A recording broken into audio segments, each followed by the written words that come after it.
On est tous responsables de ce qui se passe. C'est à chacun de réfléchir. On ne peut pas reporter la faute toujours sur les marques, sur les usines, parce qu'eux font des efforts.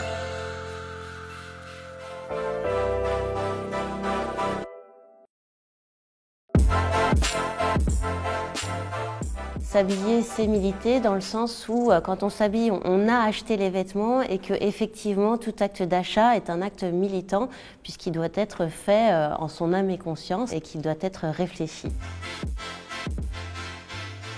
Je pense qu'il y a beaucoup de gens qui réfléchissent effectivement à comment est-ce qu'ils devraient consommer, essayer de consommer mieux, consommer moins. Est-ce qu'ils le font bien réellement? Est-ce qu'ils ont accès à assez d'informations pour être capables de bien le faire?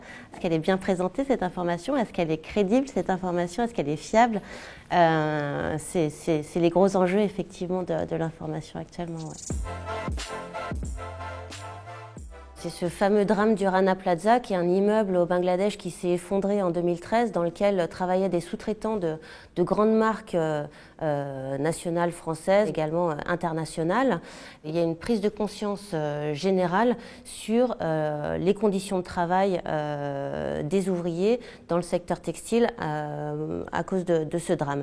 Et les marques donneuses d'ordre ne savaient pas que leurs vêtements étaient dans cet établissement, puisqu'il y a un manque de traçabilité. Et donc c'est effectivement tout le point de départ de Vigie qui nous a conduit à imaginer les solutions que maintenant on met à disposition aux marques de mode. Il y a plusieurs choses dans le local. Est-ce qu'on va acheter dans une boutique localement? Oui, ça peut être une façon finalement, un acte militant que d'aller acheter dans la petite boutique de la rue dans laquelle on habite pour soutenir l'économie locale. S'habiller localement, ça peut être aussi du Made in France. Là encore, c'est un sujet puisque la traçabilité est indispensable parce qu'on peut mettre du Made in France s'il y a eu une étape, juste une seule étape en France qui apporte la valeur ajoutée à un produit. Typiquement, un t-shirt qui vient du Bangladesh, mais sur lequel on a apposé un print en France, on peut l'appeler Made in France.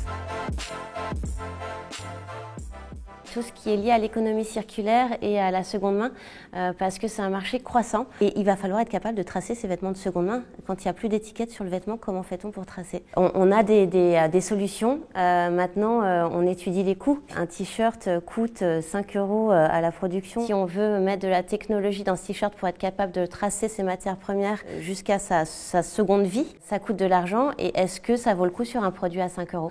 Et les technologies devraient aider justement à répondre à ces questions et beaucoup de monde travaille sur le sujet actuellement.